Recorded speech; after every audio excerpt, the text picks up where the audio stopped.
പ്രിയമുള്ളവർ, അദ്വൈതാനുഭൂതിയുടെ 22ാമത്തെ മന്ത്രത്തിലാണ് നമ്മൾ നിൽക്കുന്നത്. അതിനെ ആധാരമാക്കി നമ്മുടെ യഥാർത്ഥ സ്വരൂപത്തെക്കുറിച്ചുള്ള വിചാരമാണ് നമ്മൾ നടത്തിക്കൊണ്ടിരിക്കുന്നത്.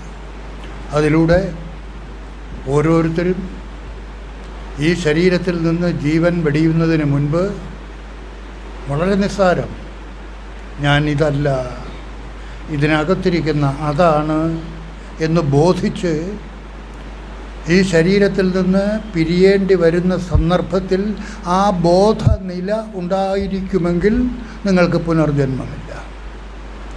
ഇത്രയേ ഉള്ളൂ ഇതിൻ്റെ ആകത്തുക. ഗുജറാത്തിൽ ഒരു വ്യവസായി 200 കോടി രൂപയുടെ ആസ്തിയുള്ള വ്യവസായി തൻ്റെ സർവവും റോഡിൽ കൂടെ നടന്ന് സർവ്വ ആളുകൾക്കും വാരി വിതരണം ചെയ്തുകൊണ്ടിരുന്നു. 200 കോടി എല്ലാം വിതരണം ചെയ്ത് ഈ മാസം സന്യാസത്തിലേക്ക് പ്രവേശിക്കുകയാണ്. ഭാര്യയും ഭർത്താവും. മകനും മകളും കഴിഞ്ഞ മാസം നേരത്തെ സന്യാസം സ്വീകരിച്ചു. ജൈന മതവിശ്വാസികളാണ്. മകൾക്ക് ഏതാണ്ട് 19 വയസ്സ്, മകന് 16 വയസ്സ്. അവർ രണ്ടുപേരും കഴിഞ്ഞ മാസം സന്യാസം സ്വീകരിച്ചു. മാതാപിതാക്കൾ ഈ മാസം ഏപ്രിൽ മാസം അവസാനം സന്യാസം സ്വീകരിക്കാൻ തയ്യാറായിട്ട് 200 കോടി ആസ്തി മുഴുവനും കണ്ണിൽ കണ്ടവർക്കെല്ലാം വീതിച്ചു കൊടുത്തു. എന്തുകൊണ്ടാണ് ആ നില അവർക്കുണ്ടായത്? അവർക്ക് ആ വിഷയങ്ങളിലുള്ള തൃഷ്ണ അവസാനിച്ചു. ആ വിഷയങ്ങളെന്ന് പറയുന്നത് നമുക്ക് യാതൊരു തരത്തിലും പ്രയോജനം ചെയ്യുന്നതല്ല എന്ന ബോധത്തിലേക്ക് അവർ ഉണർന്നു. അതുകൊണ്ട് നിങ്ങൾക്കുള്ളതെല്ലാം വാരി വിതറിയിട്ട് സന്യാസിയാകാനല്ല പറയുന്നത്. എല്ലാത്തിൻ്റെയും നടുവിലിരുന്നു കൊണ്ട് ഒന്നും ഉപേക്ഷിക്കാതെ ബി വിത്ത് എവറിത്തിങ്, തിരിച്ചറിവിലൂടെ ഇതൊന്നുമല്ല സത്യമായിട്ടുള്ളത് എൻ്റെ ഉള്ളിൽ ഇതിനെയെല്ലാം കണ്ടുകൊണ്ടിരിക്കുന്ന, ഇതിനും സാക്ഷിയായിരിക്കുന്ന, ആ സാക്ഷിയിലും ഉള്ളതായിട്ടുള്ള ചൈതന്യം, സാക്ഷി ചൈതന്യം. സാക്ഷിയും ഉപാധി സഹിതനാണ്. ആ സാക്ഷിയിലെ ചൈതന്യമാണ് നിരുപാധിക ചൈതന്യം. അതുപോലെ നിങ്ങളുടെയും ഓരോരുത്തരുടെയും ഉള്ളിലിരിക്കുന്ന ആ അന്ധക്കരണത്തിന് സാക്ഷിയായിരിക്കുന്ന ചൈതന്യം. അന്ധക്കരണമെന്ന് പറയുന്നത് എന്താണ്? പഞ്ചഭൂതങ്ങളിലെ സാത്വിക ഗുണങ്ങൾ ഒന്നിച്ചു ചേർന്ന് ഉണ്ടാകുന്നതാണ് അന്ധക്കരണം. പ്രത്യേകമായിട്ട് ഓരോ ഗുണത്തിൻ്റെയും സാത്വികാംശം, ഓരോ ഇന്ദ്രിയത്തിൻ്റെയും ഓരോന്നിൻ്റെയും സാത്വിക ഗുണത്തിൽ നിന്ന് ഉണ്ടാകുന്നത് ജ്ഞാനേന്ദ്രിയങ്ങൾ. അതിൽ സാക്ഷിയായിരിക്കുന്ന ഘടകം, ആ സാക്ഷിയിലും ഉള്ളതായിട്ടുള്ള ചൈതന്യം, അതാണ് തൻ്റെ യഥാർത്ഥ സ്വരൂപം, പ്രത്യേകാത്മ ചൈതന്യം, കൂടസ്ഥ ചൈതന്യം. അതാണ് തന്നിലെ താൻ എന്ന് ബോധിച്ച് 24 മണിക്കൂറും ആരാണോ സദാ ആ ഭാവം തന്നിൽ നിലനിർത്തുന്നത്, ദാറ്റ് ഈസ് മെഡിറ്റേഷൻ. കുത്തിയിരിക്കുന്നത് മാത്രമല്ല മെഡിറ്റേഷൻ. ആ കുത്തിയിരിക്കുന്നതിന് വേണ്ടിയാണ് കലങ്ങിയിരിക്കുന്ന വെള്ളം ഏതു പ്രകാരമാണോ നിശ്ചലമാക്കി വച്ചിരുന്നാൽ അതിലെ കലക്കൽ അടിയുന്നത്, അതുപോലെ ചാഞ്ചല്യമുള്ള മനസ്സിൻ്റെ ചഞ്ചലത്വം തീർക്കുന്നതിന് വേണ്ടിയിട്ട് നമ്മെ ഒരു സ്ഥലത്തേക്ക് മാറ്റിവെക്കും. അതിലൂടെ മനസ്സിൻ്റെ ചാഞ്ചല്യം ഇല്ലാതാവുകയാണ് ചെയ്യുന്നത്.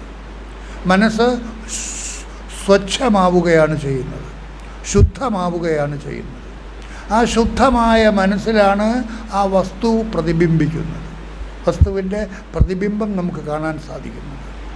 കലങ്ങിയ വെള്ളത്തിൽ സൂര്യൻ പ്രതിബിംബിക്കുമെങ്കിലും നമുക്ക് ആ പ്രതിബിംബം ശരിയായിട്ട് കാണാൻ സാധിക്കില്ല.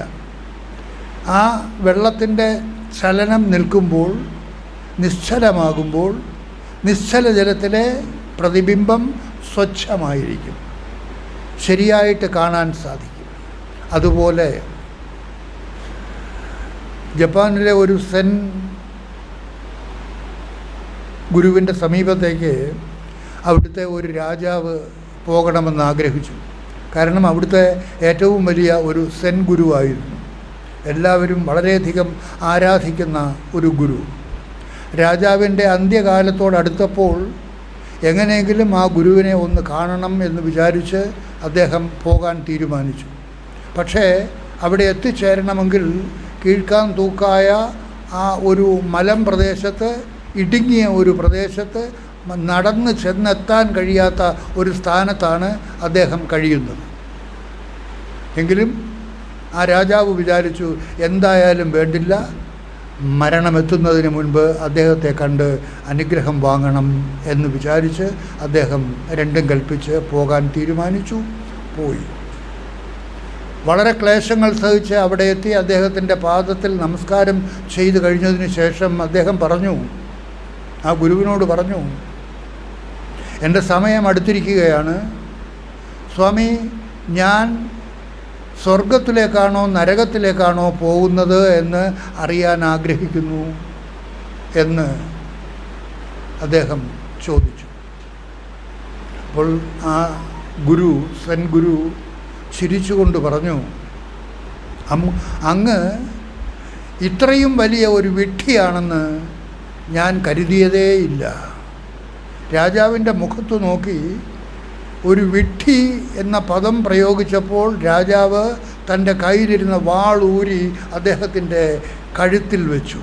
വെട്ടാനായിട്ട് കഴുത്തിൽ വെച്ച് അവിടെ നിർത്തി.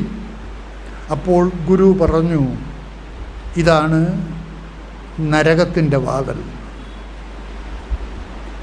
പെട്ടെന്ന് ആ വാൾ ഉള്ളിലേക്ക് വലിച്ചെടുത്ത് ഉറയിലേക്ക് തിരികെ കയറ്റി. അപ്പോൾ ആ ഗുരു പറഞ്ഞു, ഇതാണ് സ്വർഗത്തിൻ്റെ വാതിൽ. സ്വർഗ കവാടവും നരക കവാടവും നിങ്ങൾക്ക് ചോദ്യോത്തരത്തിലൂടെ മനസ്സിലാക്കി തരുന്നതിന് പകരം ഞാൻ പ്രവൃത്തിയിലൂടെ അങ്ങക്ക് കാണിച്ചു തന്നിരുന്നു. ഇതാണ് യഥാർത്ഥ ഗുരു ചെയ്യുന്നത്. അദ്ദേഹത്തിന് സ്വർഗവും നരകവും എവിടെയാണ് എന്ന് മനസ്സിലായി. തൻ്റെ യഥാർത്ഥ പ്രവൃത്തികളിലാണ് സ്വർഗവും നരകവും ഇരിക്കുന്നത്. അതുകൊണ്ട് നമ്മൾ ജീവിച്ചു കൊണ്ടിരിക്കുമ്പോൾ ഈ മാർഗത്തിലേക്ക് നീങ്ങണമെങ്കിൽ നമ്മുടെ യഥാർത്ഥ സ്വരൂപം മികവോടുകൂടി തെളിവോടുകൂടി നമ്മിൽ പ്രകാശിക്കണമെങ്കിൽ നമ്മൾ ശുദ്ധ സ്വഭാവമുള്ളവരായിരിക്കണം. അതിന് ഭഗവത്ഗീത പറയുന്നുണ്ട്. ഭഗവത്ഗീതയിൽ അമൃതാഷ്ടകം എന്ന് പറയുന്ന ഒരു ഭാഗത്ത് ഏതാണ്ട് 12-ാം അധ്യായത്തിൽ ഭക്തിയോഗത്തിൽ എങ്ങനെയുള്ള ജീവിതമാണ് ഓരോരുത്തരും നയിക്കേണ്ടത് എന്ന് അതിനകത്ത് അർജുനനാകുന്ന ഉപാധിയിലൂടെ ശ്രീകൃഷ്ണൻ പറഞ്ഞു കേൾപ്പിക്കുന്നുണ്ട്. അദ്വേഷ്ട സർവഭൂതാനാം മൈത്രഃ കരുണ ഏവച നിർമ്മമോ നിരഹങ്കാരഃ സമദുഃഖ സുഖക്ഷമി സന്തുഷ്ടഃ സതതം യോഗി യഥാത്മാ ദൃഢനിശ്ചയഃ മയി അർപ്പിത മനോബുദ്ധിഃ യോ മേ മദ്ഭക്തഃ സമേ പ്രിയഃ യസ്മാന്നോ ദ്വിജതേ ലോകോ ലോകാന്നോ ദ്വിജതേ ചയഃ ഹർഷാമർഷ ഭയോദ്വേഗൈർമുക്തോ സ ച മേ പ്രിയഃ അനപേക്ഷക ശുചിർദക്ഷ. ഇങ്ങനെ സദ്ഗുണങ്ങളെക്കുറിച്ച് തുടരെ വർണ്ണിച്ചു പോകുന്ന ഏതാണ്ട് 8, 10, 12, 8, 20, 9 പദ്യങ്ങൾ, ശ്ലോകങ്ങൾ ഈ അമൃതാഷ്ടകത്തിൽ വരുന്നുണ്ട്. ആ 9 പദ്യങ്ങളെയും ശ്ലോകങ്ങളെയും ചേർത്താണ് അമൃതാഷ്ടകം എന്ന് പറയുന്നത്. 8 ശ്ലോകങ്ങൾ. അപ്പോൾ ഇതിൽ പറയുന്ന കാര്യങ്ങൾ എന്താണ്? അദ്വേഷ്ട സർവഭൂതാനാം മൈത്രഃ കരുണ ഏവച. ആരോടും ഇഷ്ടക്കേട് കാണിക്കരുത്, എല്ലാവരോടും മൈത്രി പുലർത്തണം, സ്നേഹം പുലർത്തണം, കരുണ പുലർത്തണം, ദയ പുലർത്തണം. എന്ന് പറഞ്ഞാൽ നാം എന്തെല്ലാമാണോ സദ്ഗുണങ്ങളായിട്ട് കരുതുന്നത് അതെല്ലാം നമ്മുടെ ജീവിതത്തിൽ നമ്മൾ നിരന്തരം പാലിക്കണം, നമ്മിലുണ്ടായിരിക്കണം. ഹർഷാമർഷ ഭയോദ്വേഗൈർമുക്തോ സചമേ പ്രിയ അനപേക്ഷക ശുചിർദക്ഷോ. ഒന്നിനോടും കാംക്ഷയുണ്ടായിരിക്കരുത്, ഒന്നിനോടും അപേക്ഷ കാണിക്കുന്നവനായിരിക്കരുത്, എല്ലാത്തിൽ നിന്നും മാറി നിൽക്കുന്നവനായിരിക്കണം, ഒന്നിനോടും ആസക്തി ഉണ്ടാകരുത് എന്നുള്ള നിലയ്ക്കുള്ള ആ ജീവിതം ആരാണോ സർവാരംഭപരിത്യാഗി യോ മദ്ഭക്തഃ സമേ പ്രിയ. തനിക്കായിട്ട് ഒരു കർമ്മവും ചെയ്യേണ്ടതായിട്ടില്ല. എന്നാൽ പ്രാരബ്ധാനുസാരം എന്തെല്ലാം കർമ്മങ്ങളാണോ തൻ്റെ മുന്നിലേക്ക് വന്നു ചേരുന്നത് അതെല്ലാം യാതൊരു മടിയും കൂടാതെ ചെയ്തുകൊണ്ടിരിക്കുക. കർമ്മത്തിൽ ഉപേക്ഷ വിചാരിക്കരുത്, കർമ്മഫലത്തിൽ ആസക്തി പുലർത്തരുത്. ഈ തരത്തിലുള്ള സാമാന്യ രീതിയിൽ നമുക്ക് സങ്കല്പിക്കാൻ കഴിയുന്ന എല്ലാ ഗുണങ്ങളുടെയും വിളനിലമായിരിക്കണം ഓരോരുത്തരും. അല്ലാതെ ആധ്യാത്മികം കേട്ട ഉടനെ നമുക്ക് ആ ആധ്യാത്മികതയിലേക്ക് ഉയരാൻ കഴിയുകയില്ല, അത് കിട്ടുകയില്ല. കാരണം എന്താ? അത് കിട്ടേണ്ടതായിട്ടുള്ളത് അല്ല, അത് സർവരിലും കിട്ടപ്പെട്ടിരിക്കുന്ന വസ്തുവാണ്. നമ്മുടെ ഓരോരുത്തരുടെയും ഉള്ളിൽ നമ്മുടെ സ്വരൂപമായിട്ട് അതിരിക്കുകയാണ്. ഏതൊന്നിനെ കിട്ടാൻ വേണ്ടിയാണോ ഓരോരുത്തരും ഞാൻ ആധ്യാത്മികതയിലേക്ക് നീങ്ങിക്കൊണ്ടിരിക്കുകയാണ്, ചലിച്ചുകൊണ്ടിരിക്കുകയാണ്, ഞാൻ നിരന്തരമായിട്ട് മെഡിറ്റേഷൻ ചെയ്തുകൊണ്ടിരിക്കുകയാണ്. ആ മെഡിറ്റേഷൻ എന്ന് പറയുന്ന കർമ്മത്തിലൂടെ ഒന്നും ഇത് കിട്ടുന്നതല്ല. ഇവിടെ നമ്മൾ പറഞ്ഞുകൊണ്ടിരിക്കുന്നത് എന്തിനാണ് മെഡിറ്റേഷൻ എന്ന് പറഞ്ഞത്? ഞാൻ എന്ന് പറയുന്നത് ഇതല്ല, ഇതിനകത്തിരിക്കുന്ന അതാണ് എന്ന് കേട്ട് കേട്ട് ആ ബോധം നിങ്ങളിൽ ഉണർവായിട്ട് സദാ നിലനിൽക്കുന്നു എങ്കിൽ അതാണ് മെഡിറ്റേഷൻ. സദാശിവമായിരിക്കുക. ഈ ശവമാകാൻ പോകുന്ന ശരീരമല്ല ഞാൻ, ഈ ശരീരത്തിനകത്തിരിക്കുന്ന ആ സ്വരൂപം, സദാ പ്രകാശസ്വരൂപമായിട്ടിരിക്കുന്ന ആ എല്ലാ വസ്തുക്കളെയും പ്രകാശിപ്പിച്ചുകൊണ്ടിരിക്കുന്ന ആ വസ്തു, അതാണ് കഴിഞ്ഞ മന്ത്രത്തിൽ ഇവിടെ പറഞ്ഞത്. ത്രിപുടിയിൽ പ്രമേയാദിത്രയം സാർദ്ധം ഭാനുന ഖടകുട്യവത്. കുട്യ എന്ന് പറഞ്ഞാൽ ചുമര്.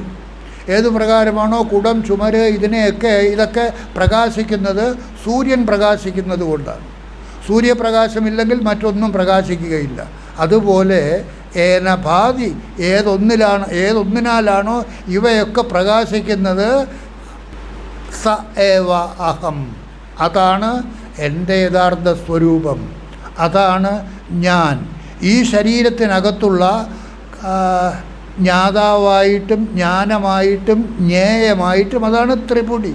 പ്രമേയം, പ്രമാണം, പ്രമിതി, പ്രമാതാവ് എന്നൊക്കെ പറയുന്ന ആ 3 ഘടകങ്ങൾ, അതാണ് ജ്ഞാനം, ജ്ഞേയം, ജ്ഞാതാവ്. ആ തരത്തിലുള്ള ത്രിപുടികൾ ഏതൊന്നാണോ ഓരോരുത്തരിലും പ്രകാശിച്ചു കൊണ്ടിരിക്കുന്നത്, ഏതൊരു പ്രകാശത്താലാണോ അവയൊക്കെ പ്രകാശിച്ചു കൊണ്ടിരിക്കുന്നത്, ആ പ്രകാശസ്വരൂപമാണ് എൻ്റെ യഥാർത്ഥ സ്വരൂപം. സ ഏവ അഹം, അതാണ് ഞാൻ. നിങ്ങൾ ഓരോരുത്തരും അങ്ങനെയാണ് നിങ്ങളെ തിരിച്ചറിയേണ്ടത്. നിങ്ങളുടെ ജാഗ്രത അവസ്ഥ, സ്വപ്നാവസ്ഥ, സുഷുപ്തി അവസ്ഥ, ഈ അവസ്ഥകളൊക്കെ ഏതൊന്നിനാലാണോ പ്രകാശിച്ചു കൊണ്ടിരിക്കുന്നത്, ഏതൊന്നിനാണ് പ്രകാശിച്ചു കൊണ്ടിരിക്കുന്നത്? നിങ്ങളുടെ ആത്മസ്വരൂപത്താൽ. പ്രത്യേകാത്മസ്വരൂപത്താൽ, കൂടസ്ഥ ചൈതന്യത്താൽ. കൂടസ്ഥ ചൈതന്യം എന്താണ്? സർവമാറ്റങ്ങൾക്ക് നടുവിൽ യാതൊരു മാറ്റവുമില്ലാതിരിക്കുന്ന ചൈതന്യം. പ്രത്യേകാത്മാവെന്ന് പറയുന്നത് എന്തുകൊണ്ടാണ്? അന്തരാത്മാവ് നമ്മുടെ ശരീരത്തിൻ്റെ ഉള്ളിലിരിക്കുന്നു. പ്രത്യേക് അന്തരാത്മാവ് ഉള്ളിലിരിക്കുന്നത് കൊണ്ട് അതിനെ പ്രത്യേകാത്മാവ് എന്ന് പറയുന്നു. ആ ആത്മസ്വരൂപമാണ് എൻ്റെ യഥാർത്ഥ സ്വരൂപം എന്ന് തിരിച്ചറിഞ്ഞ് സദാ ആ ഭാവത്തിൽ ഏതൊരാളിനാണോ തൻ്റെ ശ്രദ്ധയെ സദാ നിലനിർത്താൻ സാധിക്കുന്നത്, അതാണ് കൈവല്യോപനിഷത്തിൽ പറയുന്നത്.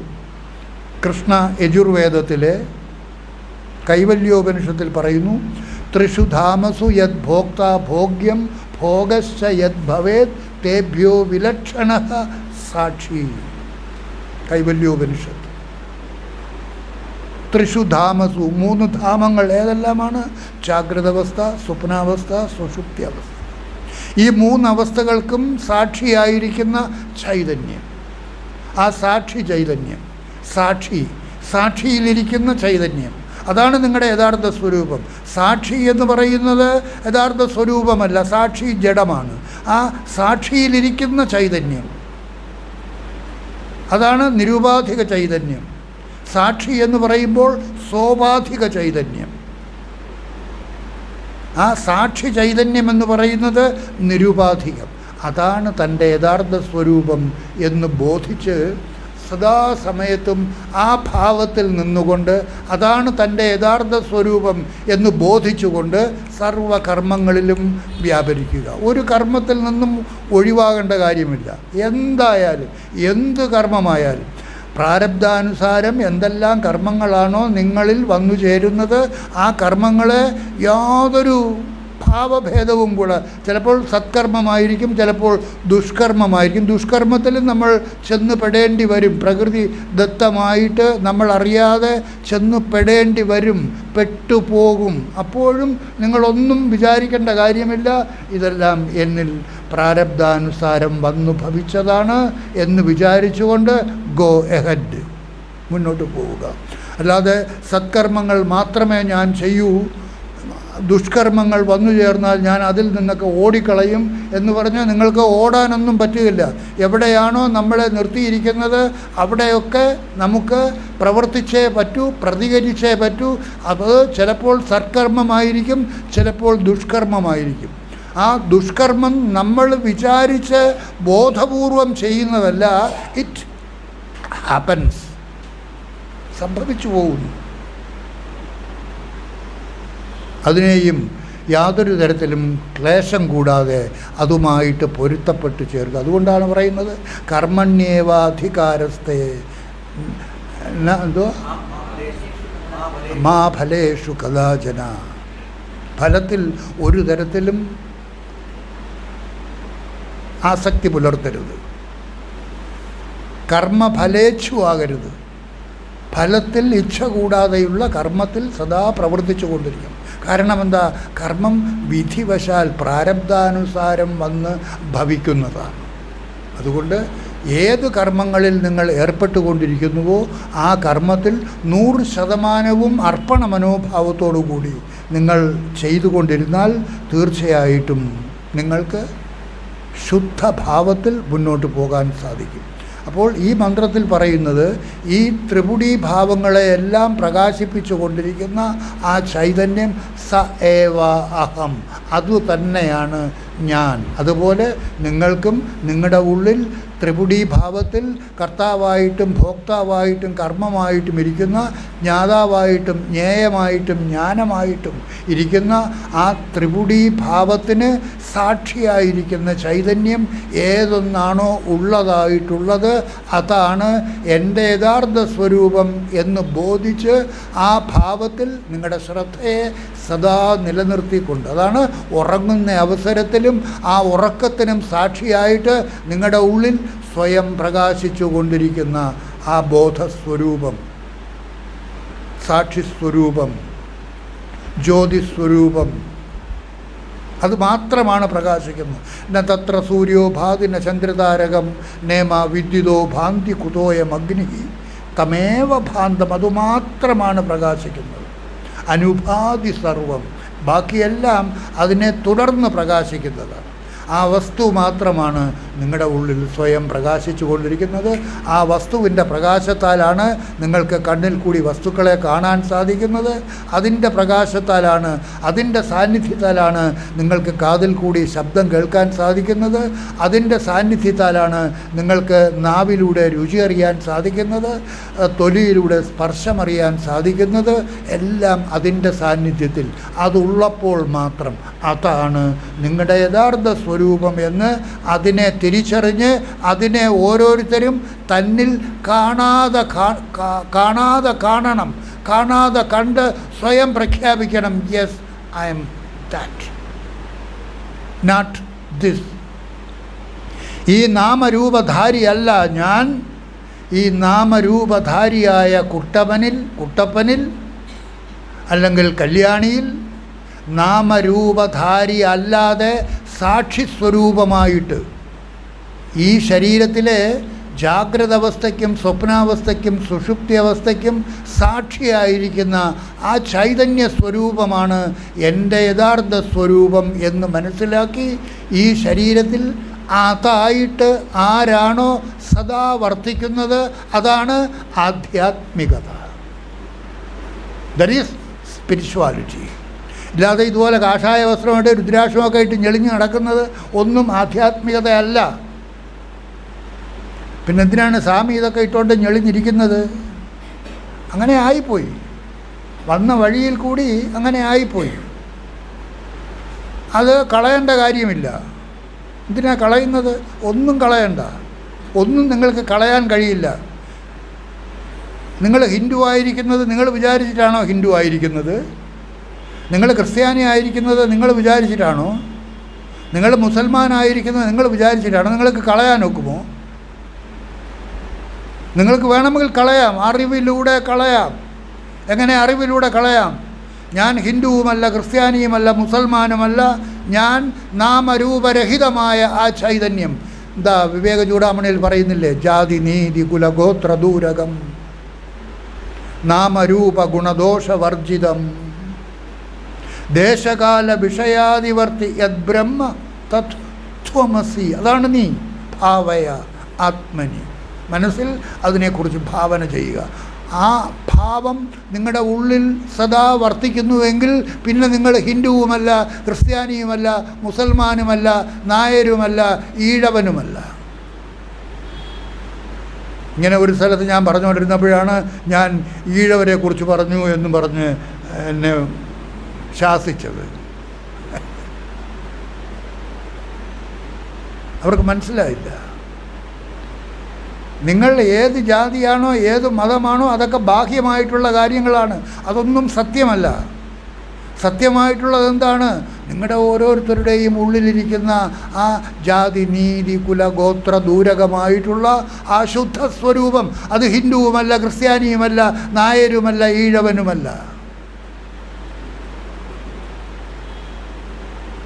പറയനുമല്ല, പുലയനുമല്ല, ചോവനുമല്ല, ഒന്നുമല്ല.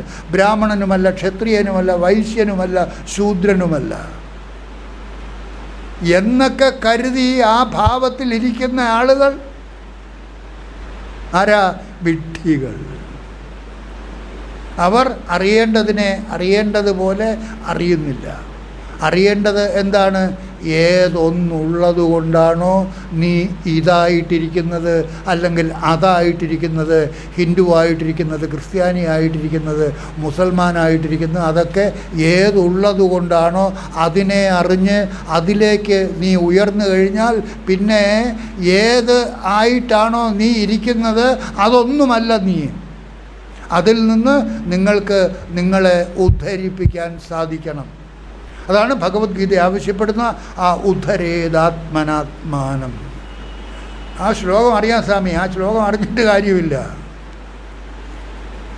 ഉദ്ധരേത് ആത്മനാത്മാനം എന്ന ശ്ലോകം കാണാതെ അറിയാം സ്വാമി. കാണാതെ അറിഞ്ഞുകൊണ്ട് എന്ത് പ്രയോജനം? നിങ്ങളെ ഉദ്ധരിപ്പിച്ചിട്ടുണ്ടോ? ഞാൻ ഹിന്ദുവുമല്ല, ക്രിസ്ത്യാനിയുമല്ല, മുസൽമാനുമല്ല, നായരുമല്ല, ഈഴവനുമല്ല. ജാതിക്കും നീതിക്കും കുലത്തിനും ഗോത്രത്തിനുമൊക്കെ അന്യമായിട്ടുള്ള ആ ശുദ്ധ സ്വരൂപം, ആ ആത്മസ്വരൂപമാണ് എൻ്റെ യഥാർത്ഥ സ്വരൂപം എന്ന് നീ അറിഞ്ഞ് ഈ ശരീരത്തിൽ നീ അതായിട്ട് ഇരിക്കുന്നുണ്ടോ? അതിലേക്ക് നീ നിന്നെ ഉയർത്തിയിട്ടുണ്ടോ? അതാണ് ഉദ്ധരിപ്പിക്കൽ. നമ്മൾ ജീവിത സാഹചര്യങ്ങൾക്കനുസരിച്ച് ഇങ്ങനെ ഇരിക്കുകയാണ്. നായരായിട്ടും ഈഴവനായിട്ടും ബ്രാഹ്മണനായിട്ടും ക്ഷത്രിയനായിട്ടും ഒക്കെ ഇരിക്കുകയാണ്. ഇതറിഞ്ഞ് ഇതല്ല ഞാൻ, ഇതൊക്കെ ഉള്ളതുപോലെ കാണപ്പെടുന്നതാണ്. ഉള്ളതായിട്ടുള്ള വസ്തു എൻ്റെ ഉള്ളിലിരിക്കുന്ന അതേകം, ഏകോ ദേവഃ സർവഭൂതേഷു ഗൂഢഃ സർവവ്യാപി സർവഭൂതാന്തരാത്മാ കർമാധ്യക്ഷഃ സാക്ഷി ഛേദ കേവലോ നിർഗുണശ്ച. എവിടെ ഇരിക്കുന്നു? നിങ്ങളുടെ ഓരോരുത്തരുടെയും ഉള്ളിൽ. അതിനെയാണ് അറിയേണ്ടത്. അതിനെ അറിഞ്ഞ് ഞാൻ അതാണ് എന്ന് ബോധിച്ച് ആ ഭാവത്തിലേക്ക് ആരാണോ തന്നെ ഉദ്ധരിപ്പിച്ചിട്ടുള്ളത് അയാൾക്ക് തൻ്റെ സർവസ്വവും ഉപേക്ഷിക്കാൻ സാധിക്കും. കാരണം എന്താ? അതൊന്നുമല്ല തന്നെ ഭരിക്കുന്നത്, അതൊന്നുമല്ല തനിക്ക് ആവശ്യമായിട്ടുള്ളത്, അതൊന്നും തനിക്ക് ആശ്രയമായി തീരുകയുമില്ല. എന്തെല്ലാം ഉണ്ടായിരുന്നാലും അതൊന്നും നിങ്ങൾക്ക് ആശ്രയമായിട്ട് വന്നു ഭവിക്കുകയില്ല. എന്തെല്ലാമാണോ വിധിക്കപ്പെട്ടിട്ടുള്ളത് അത് മാത്രമേ വന്നു ഭവിക്കുകയുള്ളൂ. ഭർത്താവ് വിദേശത്ത് ജോലി ചെയ്യുന്നു. ഭാര്യയുടെ പേർക്ക് നിരന്തരമായിട്ട് പൈസ അയച്ചു കൊണ്ടിരുന്നു. 8, 10, 15 കൊല്ലമായിട്ട് അയാൾ വന്നിട്ടില്ല. വീട്ടിൽ എല്ലാ അക്കൗണ്ടുകളും ഭാര്യയുടെ പേർക്ക് എഴുതി. ഭാര്യയുടെ പേർക്കാണ് ഇരിക്കുന്നത്. ഭാര്യ ഇവിടെ വീട് വെച്ചു. 15 വർഷമായിട്ടില്ലാത്തതുകൊണ്ട് ഭാര്യയ്ക്ക് ഇവിടെ ഒരു കൂട്ടുകാരനെ കിട്ടി. കൂട്ടുകാരനുമായിട്ട് സുഖമായിട്ട് ജീവിക്കുന്നു. ഇഷ്ടം പോലെ പൈസയുമുണ്ട്. 15 കൊല്ലം കഴിഞ്ഞ് അയാൾ വന്നപ്പോൾ അയാൾക്ക് സമ്പാദ്യവുമില്ല, ഒന്നുമില്ല, ഭാര്യയുമില്ല, എല്ലാം പോയി. തലയിലെഴുത്ത്, വിധിക്കപ്പെട്ടിരിക്കുന്നത്. നോക്കൂ, ആടുജീവിതം സിനിമ നിങ്ങൾ കണ്ടോയെന്ന് എനിക്കറിഞ്ഞുകൂടാ. ആ നജീബ് എന്ന മനുഷ്യൻ അവിടെ പോയി കിടന്ന് ഏതാണ്ട് 3 കൊല്ലക്കാലം നരകതുല്യമായ ജീവിതം നടത്തിയിട്ട് ഇപ്പോൾ ഇവിടെ വന്നപ്പോൾ അദ്ദേഹം രാജകീയമായിട്ടാണ് ഇപ്പോൾ ജീവിക്കുന്നത്. എവിടുന്നെല്ലാമാണ് അദ്ദേഹത്തിന് സഹായം കിട്ടുന്നത്? രാജകീയമായിട്ടാണ് അദ്ദേഹം ജീവിക്കുന്നത്.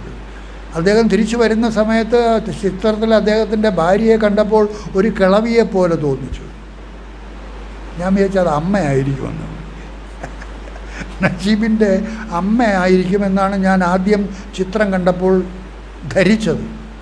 പക്ഷേ ഇപ്പോൾ അവർക്ക് നല്ല ആഹാരമൊക്കെ കഴിച്ച് ഇത്തിരി പ്രസരിപ്പൊക്കെ ഉണ്ടായി കഴിഞ്ഞപ്പോൾ ഇപ്പോൾ ഭർത്താക്കന്മാരായിട്ട് അവരുടെ ചിരിച്ച മുഖം കണ്ടപ്പോൾ എൻ്റെ ഹൃദയവും അറിയാതെ പ്രകാശിച്ചു. അവരൊന്ന് ചിരിച്ചു കണ്ടു. കാരണം അവർ ഗർഭിണിയായിരുന്നപ്പോഴാണ് അയാൾ പോയത്. ഇപ്പോൾ ആ മകൻ വന്നപ്പോൾ, അയാൾ തിരിച്ചു വന്നപ്പോൾ മകന് കൊടുക്കാൻ ഒരു മുട്ടായി പോലും കൊടുക്കാൻ അയാളുടെ കയ്യിലില്ലായിരുന്നു. ഇപ്പോൾ അയാൾ രാജകീയമായ രീതിയിൽ ലോകപ്രശസ്തനായി ജീവിക്കുകയാണ്. അതൊക്കെ ഓരോരുത്തരുടെ കർമ്മഫലാനുസാരം വന്നു ഭവിക്കുന്നതാണ്. അതുപോലെ തന്നെ മറ്റൊരാളിൻ്റെ കഥ ഇപ്പോൾ നമ്മൾ പത്രത്തിൽ വായിച്ചു. ബോച്ചെ റഹീം, അവിടെ അതും അറബി രാജ്യത്ത് തന്നെ ജയിലിൽ കിടക്കുകയാണ്. ഈ മാസം അദ്ദേഹത്തെ തൂക്കിക്കൊല്ലാനുള്ള സമയം അവസാനിക്കുകയാണ്. എത്രയോ വർഷമായിട്ട്, 18 കൊല്ലമായിട്ടോ എങ്ങാണ്ട് ജയിലിലാണ്. ഈ മാസം ആ ഡേറ്റ് അവസാനിക്കുകയാണ്. അയാൾക്ക് കുടുംബക്കാർ മാപ്പ് കൊടുക്കണമെങ്കിൽ ഏതാണ്ട് 34 കോടി രൂപ കൊടുക്കണം. കൊടുത്താൽ മാപ്പ് കൊടുക്കാം എന്നുള്ള ഒരു തീരുമാനം ഉണ്ടായതിൻ്റെ അടിസ്ഥാനത്തിൽ അതിനുവേണ്ടി ഒരു കമ്മിറ്റിയൊക്കെ ഉണ്ടാക്കി നാനാഭാഗത്തും ആളുകൾ ശ്രമം തുടങ്ങിയപ്പോൾ ബോച്ചെ എന്ന് പറഞ്ഞാൽ ബോബി ചെമ്മണ്ണൂർ ജുവലറി, അതിൻ്റെ പരസ്യമൊന്നുമല്ല ഇവിടെ നടത്തുന്നത്. അയാളും കൂടെ അതിൽ പങ്കാളിയായി. അയാൾ 1 കോടി രൂപ കൊടുത്തിട്ട് ബാക്കി രൂപ ഞാനും കൂടെ ഇറങ്ങി നമുക്ക് യാചിച്ച് നേടാം എന്ന് പറഞ്ഞ് അയാൾ ഇറങ്ങി നടന്നു. ആ 34 കോടി രൂപയും ഉണ്ടായി. അതിന് പല സംഘങ്ങളായിട്ട് ചേർന്ന് പ്രവർത്തിച്ചു, പലരും അതിനു വേണ്ടി പ്രവർത്തിച്ചിട്ടുണ്ട്, അയാൾ മാത്രമല്ല. അപ്പോൾ അതും കർമ്മഫലാനുസാരം വന്ന് ഭവിക്കുകയാണ്. അയാൾക്ക് ശരീരം വിട്ട് മരണം വരിക്കേണ്ട സന്ദർഭത്തിൽ നിന്ന് മരിക്കാൻ വിധിയില്ലാത്തത് കൊണ്ടാണ് ഇപ്പോൾ അയാൾ രക്ഷപ്പെടുന്നത്. മിക്കവാറും 1 മാസത്തിനകത്ത് അയാൾ രക്ഷപ്പെട്ട് വരും. അതിനുവേണ്ടി കാത്തിരിക്കുകയാണ് ആളുകൾ. അതെല്ലാം വിധിക്കപ്പെട്ടിരിക്കുന്നതാണ്. കർമ്മഫലാനുസാരം ഇതെല്ലാം സംഭവിക്കുന്നതാണ്. അതുപോലെ തന്നെയാണ് നമ്മുടെ ഓരോരുത്തരുടെയും ജീവിതത്തിൽ ഓരോന്നും സംഭവിച്ചു കൊണ്ടിരിക്കുന്നത്. എല്ലാം നിങ്ങളുടെ ഓരോരുത്തരുടെയും ജീവിതത്തെ സ്വയം വിലയിരുത്തിക്കൊള്ളൂ. എന്തെല്ലാം പ്രശ്നങ്ങൾ നിങ്ങളുടെ ജീവിതത്തിൽ ഉണ്ടായിട്ടുണ്ട്, എന്തെല്ലാം ദുരിതങ്ങൾ ഉണ്ടായിട്ടുണ്ട്, എന്തെല്ലാം സൽക്കർമ്മങ്ങൾ നടന്നിട്ടുണ്ട്, അതെല്ലാം വിധിക്കപ്പെട്ടിരിക്കുന്നതാണ്. ഇവിടെ നടക്കുന്ന ഈ സത്സംഗം തന്നെ വിധിക്കപ്പെട്ടിരിക്കുന്നതാണ്. അല്ലെങ്കിൽ നമുക്കിത് കേൾക്കാനുള്ള അവസരം ഉണ്ടാകുമായിരുന്നില്ല. കോവിഡ് വന്നപ്പോൾ 10-40 കൊല്ലമായിട്ട് ഞാൻ പത്മനാഭസ്വാമി ക്ഷേത്രത്തിൻ്റെ ഫ്രണ്ടിൽ, കാരണം ആശ്രമം ഒന്നുമില്ല. എന്തിനാ കടിക്കുന്ന പട്ടിക്ക് എന്തിനാ തല? ആധ്യാത്മികം കൈകാര്യം ചെയ്യുന്നതിന് ആശ്രമം ഉണ്ടെങ്കിലേ പറ്റൂ എന്നല്ല. ഞാൻ പെരുവഴിയിൽ കുത്തിയിരുന്നു. പത്മനാഭ ക്ഷേത്രത്തിൻ്റെ മുൻവശത്തെ കിഴക്കേ നടയിലെ പടിയിൽ കുത്തിയിരുന്ന് സത്സംഗം തുടങ്ങി. വഴിയിൽ ആ മെയിൻ പടവിൻ്റെ നടുക്ക് ഇരുന്ന് 40 കൊല്ലം തുടർച്ചയായിട്ട് സത്സംഗം നടത്തി. അവസാനം കോവിഡ് വന്നപ്പോൾ നിന്നു. ഇതിന് ആശ്രമമുള്ള ആളുകൾ ഇതുപോലെ നടത്താറുണ്ടായിരുന്നു. ദിവസവും മുടങ്ങാതെ സത്സംഗം നടത്താറുണ്ടായിരുന്നു. അതുപോലെ ഈ തത്വമസിക്ക് പകരം മുൻപൊരു തത്വമസി ഉണ്ടായിരുന്നു, ബഹുമാനപ്പെട്ട ഗണേശപിള്ള സാറിൻ്റെ ഭവനത്തിൽ.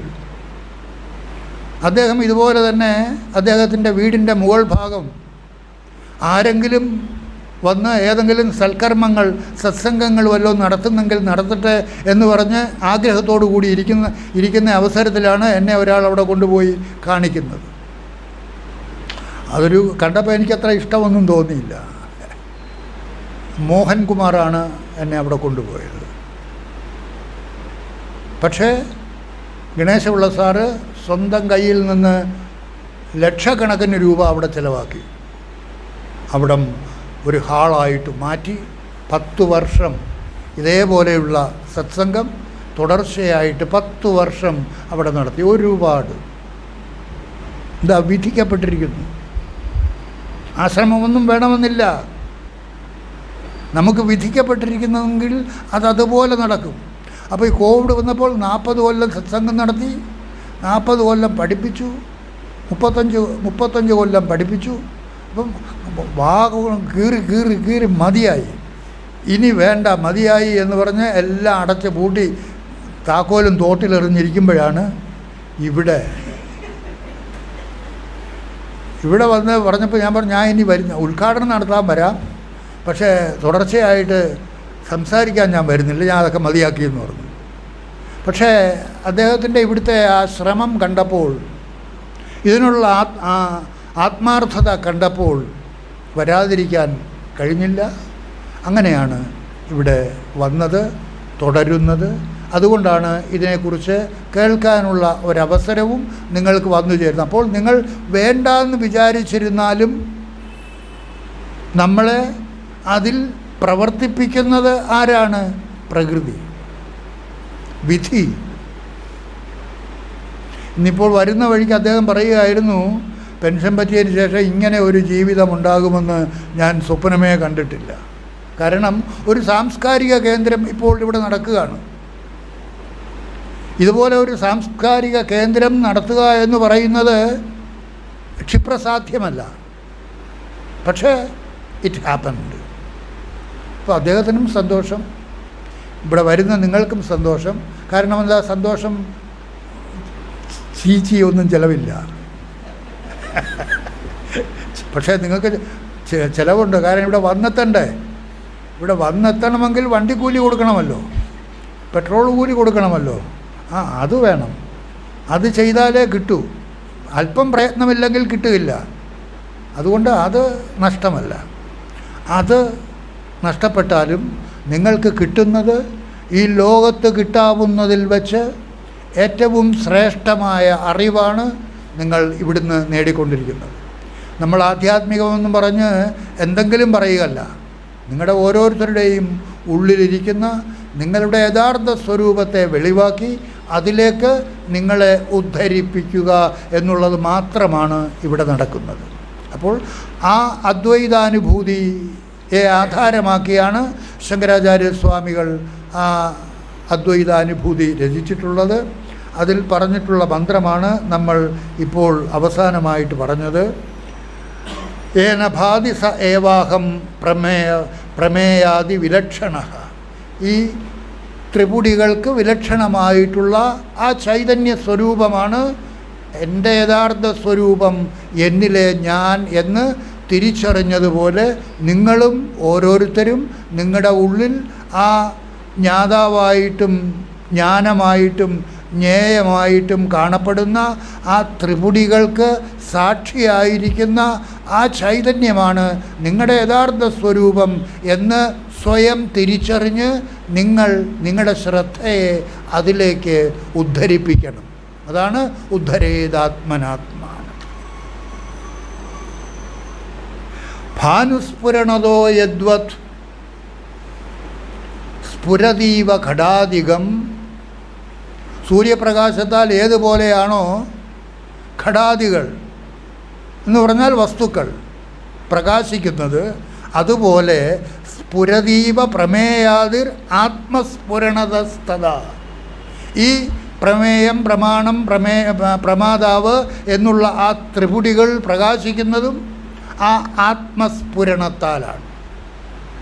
സൂര്യൻ്റെ പ്രകാശത്താൽ ഏതു പ്രകാരമാണോ ഇതര വിഷയങ്ങൾ പ്രകാശിക്കുന്നത്, അതുപോലെയാണ് ഓരോരുത്തരിലെയും ആ ജാഗ്രത്, സ്വപ്ന, സുഷുപ്ത്യാദികൾ, ജ്ഞാതൃജ്ഞാന ജ്ഞേയാദികൾ പ്രകാശിക്കുന്നത്. ആത്മസ്ഫുരണതസ്തത, ആത്മാവിൻ്റെ സ്ഫുരണം കൊണ്ട്, ആത്മാവിൻ്റെ പ്രകാശം കൊണ്ട്. ആ ആത്മചൈതന്യമാണ് തൻ്റെ യഥാർത്ഥ സ്വരൂപം എന്ന് നിങ്ങൾ തിരിച്ചറിഞ്ഞ് സ്വയം ഉറപ്പ് വരുത്തണം. അതാണ് തേജോബിന്ദു ഉപനിഷത്തിൽ പറയുന്ന ഒരു മന്ത്രം കൂടി നിങ്ങളെ പറഞ്ഞു കേൾപ്പിക്കാം. യജുർവേദത്തിലുള്ളതാണ് തേജോബിന്ദു ഉപനിഷത്ത്.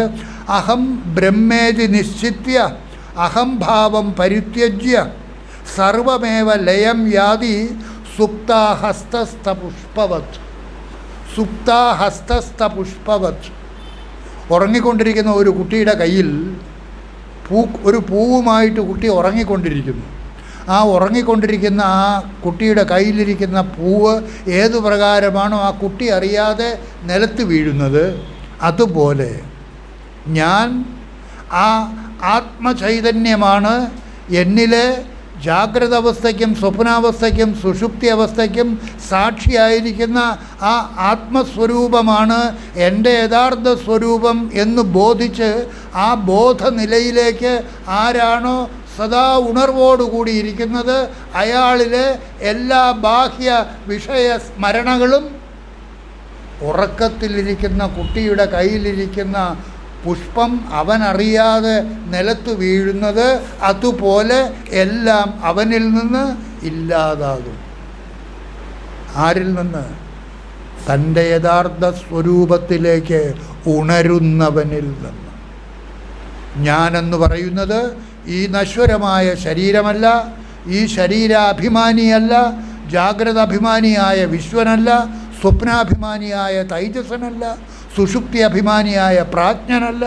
ഇതിനെയെല്ലാം പ്രകാശിപ്പിച്ചുകൊണ്ട് ഈ ശരീരത്തിൽ സ്വയം പ്രകാശിച്ചു നിൽക്കുന്ന ആ സാക്ഷി ചൈതന്യമാണ് എൻ്റെ യഥാർത്ഥ സ്വരൂപം എന്ന അറിവിലേക്ക് ഉണർന്ന്, ദാറ്റ് ഈസ് അവേക്കനിങ്.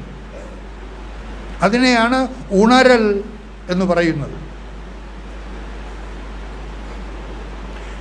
ഭഗവത്ഗീതയിലെ ഒരു മന്ത്രമുണ്ട്, യാ നിശ സർവഭൂതാനാം തസ്യാം ജാഗർത്തി സംയമി യസ്യാം ജാഗ്രതി ഭൂതാനി സാ നിശ പശ്യതേ മുനേഹി. ഏതൊരാളാണോ ഇതിനെ അറിയാതിരിക്കുന്നത്, ഇതാണ് തൻ്റെ യഥാർത്ഥ സ്വരൂപമെന്ന് അറിയാതിരിക്കുന്നത്, അവൻ ഉറക്കത്തിലാണ്. എന്നാൽ ഏതൊരാളാണോ തൻ്റെ യഥാർത്ഥ സ്വരൂപം, ഈ ഞാനല്ല എന്നിലെ ഞാൻ, ഈ ഞാനിനെയും പ്രകാശിപ്പിച്ചുകൊണ്ട് ഈ ശരീരത്തിൽ സ്വയം പ്രകാശിച്ച് നിൽക്കുന്ന ആ ചൈതന്യ സ്വരൂപമാണ് എൻ്റെ യഥാർത്ഥ സ്വരൂപം എന്ന അറിവിലേക്ക് ഉണരുന്നവൻ, അതാണ് അവേക്കനിങ്, ഉണരൽ. ഇല്ലാത്തവരെല്ലാം ജാഗ്രത അവസ്ഥയിലാണെങ്കിലും ഉറക്കത്തിലാണ്. അതാണ് ആ മന്ത്രത്തിൻ്റെ അർത്ഥം. അതുകൊണ്ട് എല്ലാവരും ഉണർവോടുകൂടിയിരിക്കണം. ജാഗ്രത അവസ്ഥയിലെ വിഷയങ്ങളിലെ ഉണർവല്ല ഉണർവ്, തൻ്റെ യഥാർത്ഥ സ്വരൂപം എന്താണെന്ന് തിരിച്ചറിഞ്ഞ് ആ അറിവിൽ ഉണർവോടുകൂടിയിരിക്കണം.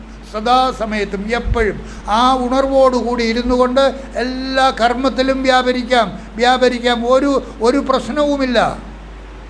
വ്യാസഭഗവാനോട് അംബാലികയിൽ കുട്ടികളെ ജനിപ്പിക്കണം എന്ന് ആവശ്യപ്പെട്ടപ്പോൾ, ഞാൻ സന്യാസിയാണ്, എനിക്കിതിനൊന്നും കഴിയില്ല എന്ന് പറഞ്ഞ് അദ്ദേഹം മാറി നിന്നില്ല. അതൊന്നും അദ്ദേഹത്തെ ബാധിക്കില്ല. എന്തുകൊണ്ട്? അദ്ദേഹം ആ സമയത്തും ഞാനെന്ന് പറയുന്നത് ഈ കർമ്മത്തിൽ വ്യാപരിച്ചു കൊണ്ടിരിക്കുന്ന ഞാനല്ല, എന്നിലെ യഥാർത്ഥ ഞാൻ, ഈ ഞാനിനെയും പ്രകാശിപ്പിച്ചു കൊണ്ടിരിക്കുന്ന എന്നിലെ താനാണ്, എന്നിലെ യഥാർത്ഥ ഞാൻ എന്ന ബോധത്തിലേക്ക് ഉണർവോടുകൂടി ഇരിക്കുന്നവനായതുകൊണ്ടാണ് വേദവ്യാസൻ അവരിൽ കുട്ടികളെ ജനിപ്പിക്കാനായിട്ട് തയ്യാറായത്. അമ്മ പറഞ്ഞപ്പോൾ എന്നെ അത് ബാധിക്കില്ല, ഞാൻ ആ കർമ്മത്തിൽ വ്യാപരിക്കുന്നത് കൊണ്ട് എൻ്റെ നിലയ്ക്ക് യാതൊരു കോട്ടവും വരില്ല. എന്തുകൊണ്ട്? ഞാൻ ഈ കർമ്മത്തിലേർപ്പെടുന്ന ഈ ഞാനല്ല എന്നിലെ യഥാർത്ഥ ഞാൻ.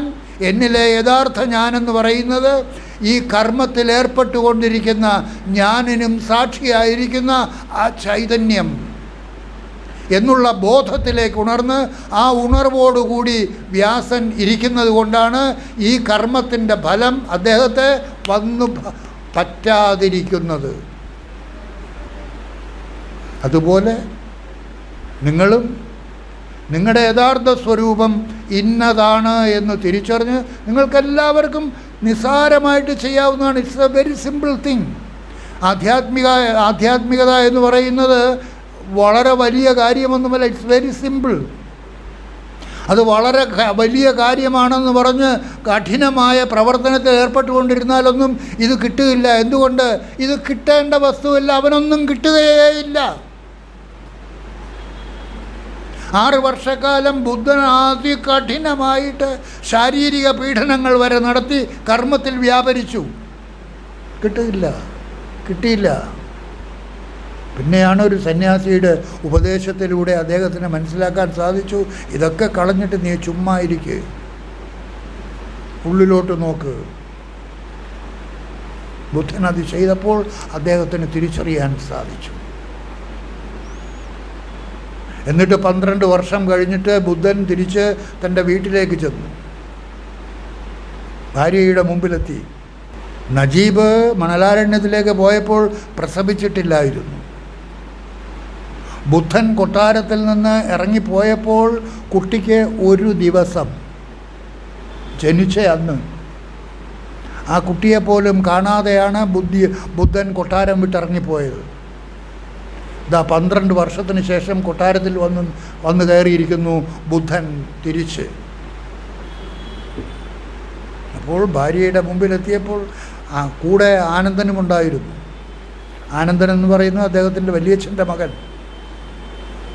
എപ്പോഴും സദാ കൂടെ ഇരിക്കും, കൂടെ നടക്കും. അദ്ദേഹത്തിന് ബുദ്ധൻ മരിക്കുന്നതുവരെ സാക്ഷാത്കാരം കിട്ടിയില്ല. എന്തുകൊണ്ടാണ് സാക്ഷാത്കാരം കിട്ടാത്തത്? അദ്ദേഹം ദീക്ഷ വാങ്ങിക്കുന്നതിന് മുൻപ് ബുദ്ധനോട് പറഞ്ഞു, ദീക്ഷിതനാകുന്നതിന് മുൻപ് എനിക്ക് ഒന്ന് രണ്ട് കാര്യങ്ങൾ അങ്ങയോട് പറയാനുണ്ട്. എന്താണ് ചോദിച്ചു. ഞാനിപ്പോൾ നിൻ്റെ ജ്യേഷ്ഠനാണ്, എനിക്കെന്തും കൽപ്പിക്കാനുള്ള അധികാരമുണ്ട്, നിനക്കനുസരിക്കാനുള്ള ബാധ്യതയുമുണ്ട്. എന്നാൽ ദീക്ഷിതനായ അങ്ങയിൽ നിന്ന് ദീക്ഷ വാങ്ങിക്കഴിഞ്ഞാൽ പിന്നെ എനിക്ക് അതിനുള്ള അധികാരമോ അവകാശമോ ഇല്ല. അതുകൊണ്ട് ദീക്ഷിക്കുന്നതിന് മുൻപ്, ദീക്ഷിതനാകുന്നതിന് മുൻപ്, എനിക്ക് ദീക്ഷ തരുന്നതിന് മുൻപ് 3 കാര്യങ്ങൾ ഞാൻ അങ്ങയോട് ആവശ്യപ്പെടുന്നു. എന്താണ്? 24 മണിക്കൂറും ഞാൻ അങ്ങയോടൊപ്പം കഴിയും. ആയിക്കോ. ഏത് പാതിരാത്രിയിലും ഞാൻ അങ്ങയുടെ മുമ്പിൽ ആരെയെങ്കിലും കൊണ്ടുവന്നാൽ അവരെ അങ്ങ് കൈകാര്യം ചെയ്യണം. 2. 3, ഏത് ചോദ്യം എപ്പോൾ ചോദിച്ചാലും അതിൻ്റെ ഉത്തരം എനിക്ക് തരണം. 3 കാര്യങ്ങളും ബുദ്ധൻ സമ്മതിച്ചു. ദീക്ഷ കൊടുത്തു. ദീക്ഷിതനായി മരിക്കുന്നതുവരെ ബുദ്ധനോടൊപ്പം കഴിഞ്ഞിരുന്നു. ഒരുപാട് ആളുകൾ ബുദ്ധൻ്റെ ശിഷ്യരായിട്ട് വന്ന് സാക്ഷാത്കാരം നേടിപ്പോകുന്നത് ഈ ആനന്ദൻ കണ്ടുകൊണ്ടിരിക്കുകയാണ്. അപ്പോൾ ഒരു ദിവസം ബുദ്ധനോട് ആനന്ദൻ ചോദിച്ചു, ഞാൻ അങ്ങയോടൊപ്പം സദാ കഴിയുന്നു, 100% ആത്മാർത്ഥത പുലർത്തി കഴിയുന്നു, എത്രയോ ആളുകൾ സാക്ഷാത്കാരം നേടിപ്പോകുന്നു, എനിക്കെന്തുകൊണ്ടാണ് സാക്ഷാത്കാരം കിട്ടാത്തത് എന്ന് ബുദ്ധനോട് ചോദിച്ചപ്പോൾ ബുദ്ധൻ പറഞ്ഞു, ഞാൻ മരിക്കുന്നതുവരെ നിനക്ക് സാക്ഷാത്കാരം കിട്ടില്ല. കാരണം എന്താ? നീ തന്നെയാണ് അതിന് തടസ്സമുണ്ടാക്കിയത്. നീ തന്നെയാണ് ദീക്ഷയ്ക്ക് മുമ്പ് ചട്ടം ഉണ്ടാക്കിയത്, നിബന്ധനയുണ്ടാക്കിയത്, ബന്ധനമുണ്ടാക്കിയത്. ആ ബന്ധനം ഞാൻ മരിക്കുവോളം തുടർന്നുകൊണ്ടേയിരിക്കും. അതുകൊണ്ട് ഞാൻ മരിക്കുന്നതുവരെ നിനക്ക് സാക്ഷാത്കാരം കിട്ടുകയില്ല. ബുദ്ധൻ മരിക്കുന്ന ദിവസം ആനന്ദന് സാക്ഷാത്കാരവും കിട്ടി. ഈ ആനന്ദനും ബുദ്ധന് സാക്ഷാത്കാരം കിട്ടിക്കഴിഞ്ഞതിന് ശേഷം, കൊട്ടാരം വിട്ട് ഇറങ്ങിപ്പോയതിന് ശേഷം 12 കൊല്ലങ്ങൾ കഴിഞ്ഞതിന് ശേഷം കൊട്ടാരത്തിൽ വന്നപ്പോൾ, ഭാര്യയുടെ മുമ്പിലേക്ക് പോകാൻ തുടങ്ങിയപ്പോൾ ആനന്ദനും കൂടെയുണ്ട്. എന്തുകൊണ്ട്? വാക്ക്, എവിടെ പോയാലും ഞാനും കൂടെ ഉണ്ടായിരിക്കും. അപ്പോൾ ബുദ്ധൻ ആനന്ദനോട് പറഞ്ഞു, നീ ഇപ്പോൾ എന്നോടൊപ്പം വരണ്ട. കാരണം ഞാൻ എൻ്റെ ഭാര്യയുടെ മുമ്പിലേക്കാണ് പോകുന്നത്. അവൾക്ക് പലതും എന്നോട് പറയാനുണ്ടായിരിക്കും. അത് മറ്റൊരാളിൻ്റെ മുമ്പിൽ വെച്ച് പറയാൻ അവൾക്ക് കഴിയുകയില്ല. അതുകൊണ്ട് നീ പുറത്തു നിൽക്കാൻ പറഞ്ഞു. അങ്ങനെ ആനന്ദനെ പുറത്ത് നിർത്തിയിട്ടാണ് ബുദ്ധൻ അകത്തോട്ട് പോയത്. അകത്തോട്ട് പോയപ്പോൾ ആരാ? ഭാര്യയുടെ പേരെന്തുവാണ്? യശോദര അല്ലേ? ഭാര്യയുടെ അവസ്ഥ അറിയാമല്ലോ. എന്തായിരിക്കും അവസ്ഥ? ഒരു ചാട്ടമായിരുന്നു. അങ്ങേയറ്റം കയർത്ത് സംസാരിച്ച് എന്തെല്ലാം. ബുധനെല്ലാം ചിരിച്ചുകൊണ്ട് കേട്ടുകൊണ്ട് നിന്നു. കണ്ണുനീർ ധാരധാരയായിട്ട് ഒഴുക്കിക്കൊണ്ട് യശോദര കഠിനമായിട്ട് കരയുകയും പ്രലപിക്കുകയും ഭത്സിക്കുകയും കോപിക്കുകയും ഒക്കെ ചെയ്തുകൊണ്ടിരുന്നു. എന്നിട്ട് അവസാനം തൻ്റെ മകൻ 12 വയസ്സുള്ള പോകുമ്പോൾ, അവിടെ വിട്ടുപോകുമ്പോൾ ഒരു ദിവസം കുഞ്ഞിന് 12 വയസ്സ് പ്രായമുള്ള കുട്ടിയെ മുമ്പിലോട്ട് പിടിച്ചു നിർത്തി യശോദര പറഞ്ഞു, ദാ നിൽക്കുന്നു നിൻ്റെ അച്ഛൻ.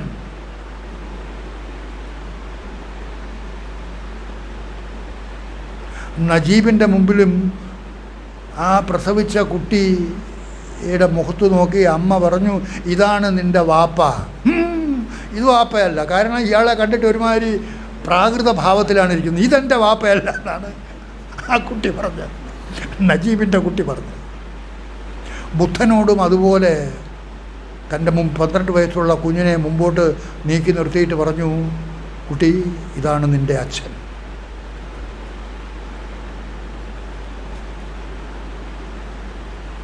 അങ്ങയുടെ മകന് എന്താണ് കൊടുക്കേണ്ടത് എന്നുള്ളത് വെച്ചാൽ കൊടുത്തോളൂ. ബുദ്ധൻ ആനന്ദ എന്നൊരു വിളി വിളിച്ചു. ആനന്ദനുള്ളിലേക്ക് വന്നു. കമണ്ടലും എടുത്തു ആ ജലം തളിച്ച് മകനെ സന്യാസത്തിലേക്ക് ദീക്ഷിതനാക്കി. ആ അമ്മ നിലവിളിച്ചു, അയ്യോ! മകനെ സന്യാസത്തിലേക്ക് ദീക്ഷിതനാക്കിയപ്പോൾ അത് കണ്ട് അമ്മ നിലവിളിച്ചു. അച്ഛൻ, ബുദ്ധൻ്റെ അച്ഛൻ ആരാ? ശുദ്ധോധന മഹാരാജാവ് അവിടുന്ന് എഴുന്നേറ്റ് വന്നു. ഇത് കേട്ട്, ഈ ബഹളം കേട്ട്, അമ്മയുടെ ബഹളം കേട്ട്, കാരണം മകനെയും സന്യാസിയാക്കി. അതാണ് കർമ്മഫലങ്ങൾ വന്ന് ഭവിക്കുന്നതാണ്. അച്ഛൻ വന്ന് ചോദിച്ചു, ശുദ്ധോധന മഹാരാജാവ് വന്ന് ചോദിച്ചു, എന്താ നീ കാണിച്ചത്? നീയോ പോയി, രാജ്യം അനാഥമായി, ഭരിക്കാൻ ആളില്ല, ഞാൻ ഏത് സമയത്തും ഈ ശരീരം വിട്ടുപോകാൻ തയ്യാറായിരിക്കുകയാണ്, ഇനി ആകെ പ്രതീക്ഷയുള്ളത് ഈ കുട്ടിയാണ്, ഈ കുട്ടിയെയും നീ സന്യാസിയാക്കിയോ എന്ന് പറഞ്ഞപ്പോൾ ഒരച്ഛന് നൽകാൻ കഴിയുന്ന ഏറ്റവും ശ്രേഷ്ഠമായ കാര്യമാണ് ഞാൻ ആ കുട്ടിക്ക് നൽകിയത് എന്നാണ് ബുദ്ധൻ പറഞ്ഞത്. അപ്പോൾ മനുഷ്യ ജീവിതത്തിൽ ഏറ്റവും ശ്രേഷ്ഠമാണ്. ഇത് മനസ്സിലാക്കിയത് കൊണ്ടാണ് ആ ഗുജറാത്തിലെ 200 കോടി രൂപ ആസ്തി ഉള്ളവർ എല്ലാം ദാനം ചെയ്ത് ഈ മാസം സന്യാസത്തിലേക്ക് നീങ്ങുന്നത്.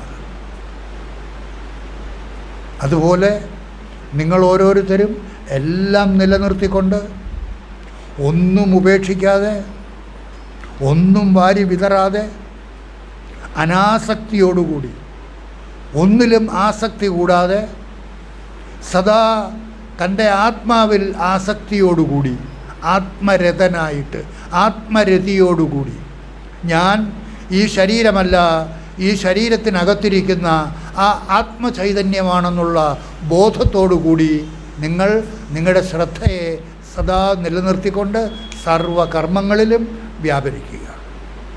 എല്ലാ ദുഃഖങ്ങളും നിങ്ങൾക്കുണ്ടാകും, അതെല്ലാം പ്രാരബ്ധാനുസാരം വന്നു ചേരുന്നതാണ്. അതിലൊന്നും നിങ്ങൾ ബന്ധപ്പെടേണ്ട കാര്യമില്ല, വിഷമിക്കേണ്ട കാര്യമില്ല, സങ്കടപ്പെടേണ്ട കാര്യമില്ല. അതെല്ലാം വന്നതുപോലെ മാറിക്കൊള്ളും. ഒന്നും സ്ഥിരമായിരിക്കില്ല. രാത്രി സ്ഥിരമാണോ? രാത്രി ഉണ്ടായാൽ ഇരുട്ടാണ്. 12 മണിക്കൂർ കഴിയുമ്പോൾ ഇരുട്ട് മാറി പകലാകും. അതുപോലെ ആർക്കെല്ലാം ഏതെല്ലാം തരത്തിലുള്ള സങ്കടങ്ങളുണ്ടോ അതെല്ലാം നീങ്ങിക്കോളും. ഒരു തരത്തിലുള്ള ബദ്ധപ്പാടും നിങ്ങൾ അതിൻ്റെ പേരിൽ അനുഭവിക്കേണ്ടി വരില്ല. എപ്പോഴും സദാ ആത്മരതിയിലിരിക്കുക, സദാ ശിവമായിരിക്കുക. അതാണ് ഈ മന്ത്രത്തിൽ പറയുന്നത്. ഏത് മന്ത്രം?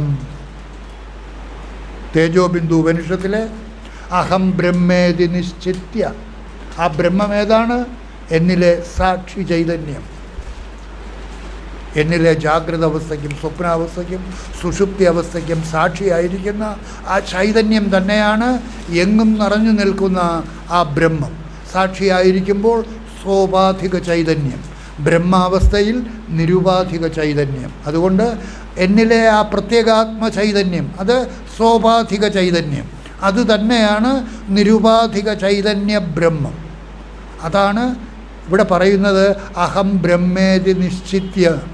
ആ ബ്രഹ്മം ഞാൻ തന്നെയാണ് എന്ന് ബോധിച്ച് ആ ഭാവത്തിലേക്ക് നിങ്ങൾ ഉണരുമ്പോൾ പിന്നെ നിങ്ങൾ ഈ ശരീരത്തിൽ മാത്രമല്ല, ഞാൻ ഭാവത്തിലിരിക്കുമ്പോൾ നിങ്ങൾ ഈ ശരീരത്തിൽ മാത്രം ലിമിറ്റഡായി. അതുകൊണ്ടാണ് ലിമിറ്റഡായി എന്ന് പറയുന്നത്. നിങ്ങൾ എന്നിലെ ഞാനല്ല യഥാർത്ഥ ഞാനിനെയും പ്രകാശിപ്പിച്ചുകൊണ്ട് സ്വയം പ്രകാശിച്ചു നിൽക്കുന്ന എന്നിലെ താനാണ് എന്നിലെ യഥാർത്ഥ ഞാൻ എന്ന് തിരിച്ചറിയുമ്പോൾ നിങ്ങൾ ഞാനിൽ നിന്ന് താനിലേക്ക് ഉയരുന്നു. എന്നിലെ താനായിരിക്കുമ്പോൾ ആ താൻ നിങ്ങളുടെ ശരീരത്തിൽ മാത്രമല്ല സർവ്വ ശരീരങ്ങളിൽ കൂടിയും വ്യാപിച്ച് കടന്നു പോകുന്ന വ്യാപക ചൈതന്യം. ഇത് പരിച്ഛിന്ന ചൈതന്യം. ഈ ശരീരത്തിൽ മാത്രം ദർ ഈസ് ലിമിറ്റഡായി, താൻ അൺലിമിറ്റഡായി there is passing through all, സർവ്വ ശരീരങ്ങളിൽ കൂടിയും കടന്നു പോകുന്ന ആ ബ്രഹ്മമാണ് നിങ്ങൾ തിരിച്ചറിഞ്ഞ് ആ ഭാവം സദാ നിലനിർത്തുകയാണെങ്കിൽ, അതാണ് അഹം ബ്രഹ്മേതി നിശ്ചിത്യ അഹംഭാവം പരിത്യജ്യ. അഹംഭാവം എന്താ? ഞാനാണെന്നുള്ള ഭാവം. ഞാൻ ബ്രാഹ്മണനാണ്, ക്ഷത്രിയനാണ്, വൈശ്യനാണ്, ശൂദ്രൻ, ഞാൻ മൈഷേട്ടാണ്, പോലീസാണ്, സന്യാസിയാണ്, ഈ തരത്തിലുള്ള ഭാവങ്ങളെല്ലാം ത്യജിച്ച് എന്നിലെ താൻ സന്യാസിയല്ല, എന്നിലെ ഞാൻ സന്യാസിയാണ്. എന്നിലെ താനിലേക്ക് ഞാൻ ഉണർന്നാൽ പിന്നെ ഞാൻ എന്നിൽ സന്യാസിയായിരിക്കില്ല. എന്നിലെ താൻ സന്യാസിയല്ല, അത് നിരുപാധിക ചൈതന്യം, സർവ്വ ശരീരങ്ങളിൽ കൂടിയും വ്യാപിച്ചിരിക്കുന്ന, അത് ഹിന്ദുവിലും ക്രിസ്ത്യാനിയിലും മുസൽമാനിലും പട്ടിയിലും പൂച്ചയിലും സർവ്വ ചരാചരങ്ങളിൽ കൂടിയും വ്യാപിച്ചിരിക്കുന്ന വ്യാപക ചൈതന്യം. ആര്? നിങ്ങൾ. ഞാനായിരിക്കുമ്പോൾ ഈ ശരീരത്തിൽ മാത്രം നാമരൂപാധികളാൽ ലിമിറ്റഡായി അങ്ങനെ മരിക്കാൻ ഇടയാകരുത്. മരണം എപ്പോഴാണ് വന്ന് ഭവിക്കുന്നത് എന്ന് അറിഞ്ഞുകൂടാ. കണ്ണടച്ചു തുറക്കുന്നതിന് മുമ്പ് തട്ടിപ്പോവും, ആരായാലും ശരി. അതുകൊണ്ട് ഒരു നിമിഷം പോലും വൈകാതെ ഈ അറിവ് ഏതൊരാളിന് എപ്പോൾ കിട്ടുന്നുവോ ആരുടെയും അനുവാദത്തിന് വേണ്ടി കാത്തു നിൽക്കാതെ, ഭാര്യയും ഭർത്താവിൻ്റെ അനുവാദത്തിനൊന്നും കാത്തു നിൽക്കരുത്, തരികില്ല. ചോദിച്ചു നോക്കണം. ഞാൻ ഇന്ന് ഒരു സ്വാമിയുടെ പ്രഭാഷണം കേട്ടു. അവിടെ പറഞ്ഞത് ഇതാണ്, ഇതല്ല, ഞാൻ ഇതിനകത്തിരിക്കുന്ന അതാണ് പറഞ്ഞതൊക്കെ കേട്ടപ്പോൾ എനിക്ക് ശരിക്കും മനസ്സിലായി. ഞാൻ അങ്ങനെ വിചാരിച്ചോട്ടെ, ഓടി അവിടെ നിന്ന്. സ്വാമിമാർ പലതും പറയും. അതുകൊണ്ട് യാതൊരു കാരണവശാലും മറ്റുള്ളവരുടെ അനുവാദത്തിന് വേണ്ടി കാത്തു നിൽക്കരുത്. ഇതപ്പനാ കാര്യം. നിങ്ങളുടെ ശരീരത്തിൽ നിന്ന് പിരിയേണ്ടി വരുമ്പോൾ നിങ്ങളുടെ ഭർത്താവിൻ്റെ സഹായം കിട്ടുകയില്ല. നിങ്ങൾക്ക് വേണ്ടി എന്തു നേടിയിട്ടുണ്ടോ, നിങ്ങളെ ഏത് നിലവാരത്തിലേക്ക് ഉയർത്തിയിട്ടുണ്ടോ ആ നിലയിലായിരിക്കും നിങ്ങൾ ഈ ശരീരത്തിൽ നിന്ന് വിടപെടുന്നത്. അവിടെ വിടവാങ്ങലില്ല. പിന്നെന്താ സംഭവിക്കുന്നത്? മരണം സംഭവിക്കുന്ന അവസരത്തിൽ സംഭവിക്കുന്നത് എന്താണ്? ജീവിച്ചിരിക്കുമ്പോൾ തന്നെ നിങ്ങൾ ഏതുമായിട്ടാണോ ചേരേണ്ടതായിട്ടുള്ളത് അതുമായിട്ട് ചേർന്ന് കഴിഞ്ഞു. That is realisation. യഥാ നദ്യഃ സ്യന്തമാനാഃ സമുദ്രേ അസ്തം ഗച്ഛന്തി നാമരൂപേ വിഹായ തഥാ വിദ്വാൻ നാമരൂപാത് വിമുക്തഃ പരാത്പരം ഉപൈതി ദിവ്യം. ഒഴുകിക്കൊണ്ടിരിക്കുന്ന നദി ഒഴുകിക്കൊണ്ടിരിക്കുമ്പോൾ അതിന് പേരുണ്ട്. എന്താ? ഗംഗാനദി, യമുനാ നദി, കരമനയാറ്, ഭാരതപ്പുഴ, ഇതെല്ലാം പേരുകളുണ്ട്. പക്ഷേ അത് സമുദ്രത്തിലേക്ക് പ്രവേശിക്കുന്ന അവസരത്തിൽ ആ നാമവും രൂപവും വെടിഞ്ഞ്, രൂപമെന്ന് പറയുന്നത് ശുദ്ധജലം, നാമം കരമനയാറ് അല്ലെങ്കിൽ ഭാരതപ്പുഴ, സമുദ്രത്തിലേക്ക് ചേരുന്ന അവസരത്തിൽ അതിനുണ്ടായിരുന്ന ഗുണവും അതിൻ്റെ പേരും കളഞ്ഞിട്ട് സമുദ്രാകാരമായിട്ട് മാറുന്നു, സമുദ്രമായിട്ട് മാറുന്നു.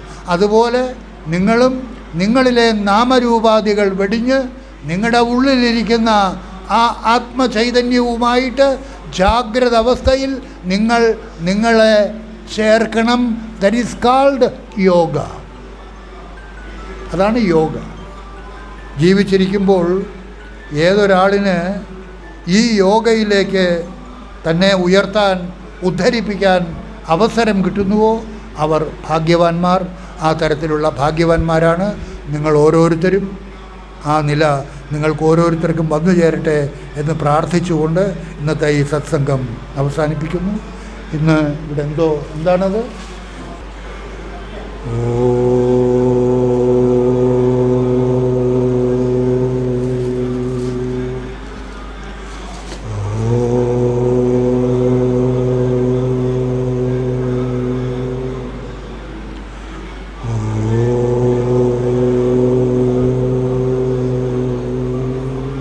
മുരുക